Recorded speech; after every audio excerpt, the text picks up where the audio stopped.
It is an affront to human dignity and the abuse of international justice for political ends. We urge this Council to demand humanitarian review and interim release of President Duterte. Justice must be fair, not a weapon against the people.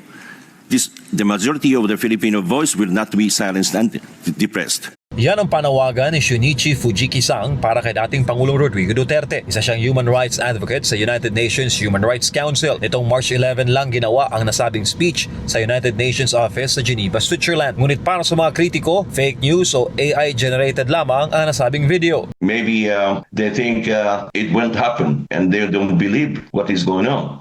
But the basic thing is that human rights is not the only regional thing, right? And okay, if they want to believe that the AI, that's going to be okay because they don't understand what really going on the ground, and the human rights is not a joke.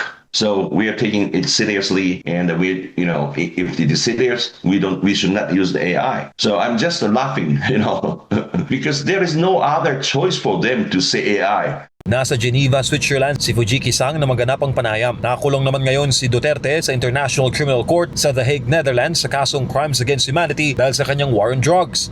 As a human rights defender at the United Nations, first of all, if you want to bring some issues to the United Nations, at least you have to try to solve the problem within the country, right? This is the basic rule, and so that means if you do everything within the country and even cannot solve the problem, then you are allowed to bring the issue to the United Nations. So this is a basic rule of the United Nations. So if you are not doing properly within that Filipino judicial system, then it is violating to use the international body like ICC or Interpol or United Nations. Anya, alam ng mundo na hindi dumaan sa Philippine courts ang kaso bago sa pilitang dinala si Duterte sa ICC.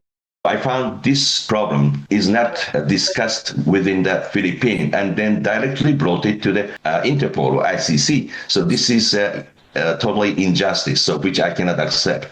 That's the reason why I brought it to the United Nations. Nanindigan naman si Fujiki-san na ang kasong ito ay isang international human rights issue. Nobody else is defending other than the Filipino people.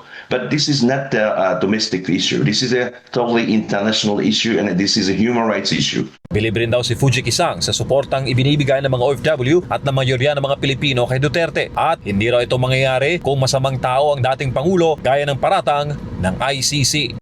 President Duterte is really admired by the majority of the Filipino people, and this injustice, I cannot take this injustice of the person, and especially over 80 years old.